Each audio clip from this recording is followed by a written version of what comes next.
Products ഇവിടെ പ്രധാനമായിട്ടും കർഷകരിൽ നിന്ന് ശേഖരിക്കുന്ന നേന്ത്രക്കായ ഉപയോഗിച്ചുണ്ടാക്കുന്ന ഫ്രഷ് എണ്ണയിൽ, ഓരോ ദിവസവും ഫ്രഷ് എണ്ണയിലാണ് നമ്മൾ ഉണ്ടാക്കുന്നത് പ്രൊഡക്ട്സ്. അതിൻ്റെ ചിപ്സ്, ഒന്ന് നേന്ത്രക്കായ ചിപ്സ്, പിന്നെ ചക്ക ചിപ്സ്, കപ്പയുടെ ചിപ്സ്, നേന്ത്രക്കായ പഴുത്തതിൻ്റെ ചിപ്സ്, അതെ, വിവിധ തരം ചിപ്സുകൾ, വിവിധ തരം മിക്സറുകൾ ഇവിടെ ഉണ്ട്.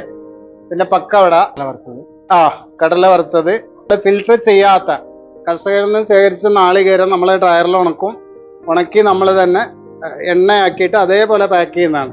എന്ന് പറഞ്ഞാൽ നോർമൽ എങ്ങനെ വീട്ടിൽ ചെയ്യുന്നു അതുപോലെ ചെയ്തതാണ്. ഇതിൽ ഒരു കണ്ടാമിനേഷനും ഇല്ല. ശുദ്ധമായ വെളിച്ചെണ്ണ എന്ന് 100% പറയാം. ഇതുണ്ട്. കൂടാതെ നമ്മൾ വെന്ത വെളിച്ചെണ്ണ ഉണ്ട്. തേങ്ങാപ്പാൽ എടുത്ത് തേങ്ങാപ്പാൽ ഹോട്ട് പ്രോസസ്സിങ്ങിൽ ചെയ്യുന്ന അതുമുണ്ട്. കൂടാതെ നമ്മൾ കാണിച്ച പോലെ തേങ്ങ ചെറുകിയത്, തേങ്ങാപ്പാൽ, ഇതെല്ലാം ഫ്രഷ് നമ്മൾ ഈ നിയർ ബൈ സ്ഥലങ്ങളിൽ മാത്രമേ കൊടുക്കൂ. ഈ പറഞ്ഞ ഹോം ഡെലിവറി കൊടുക്കുന്ന സ്ഥലങ്ങളിൽ കൊറിയർ അയച്ചാൽ അത് ഡാമേജ് ആയി പോകും. അതുകൊണ്ടാണ് വെളിച്ചെണ്ണ ഇന്ത്യയിൽ ഉടനീളം നമ്മൾ കൊറിയർ ചാർജസ് എന്ന ഡെലിവറി കൊടുക്കുന്നതാണ്. വെന്ത വെളിച്ചെണ്ണയും